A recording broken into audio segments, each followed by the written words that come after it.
ман яке аз шаҳрвандони шаҳри норак тӯли чанд рӯз аст ки дар шабакаҳои иҷтимоӣ ноором будани вазъият байни давлати қирғизистон ва тоҷикистонро дида истодаем ва ба мардуми сарбаланди ворух мегӯям ки ҳеҷ вақт шумо роҳафтода нашавед ва дар ҳар ҳолату ҳар вазъияте ки бошад мо пуштибони шумо ва бо шумо ҳастем. давлати қирғизистон ва тоҷикистон дар тӯли солҳои қадим сар карда бо якдигар дӯстӣ рафоқатӣ доштанд.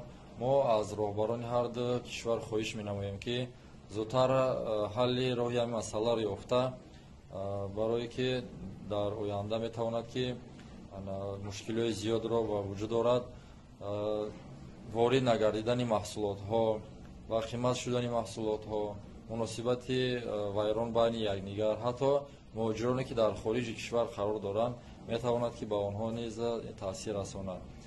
чуноне ки бузургон мегӯянд, одамӣ аз дӯстӣ ё бадбахт душманӣ орад ба мардум рӯзи сахт. аз ҷангу аз норомӣ нофаҳмӣ ҳеҷ кас ягон обрӯе нагирифтааст. ба ҳамин хотир хоҳиш мекунем ки зудтар роҳи ҳамин масъаларо ёбанд.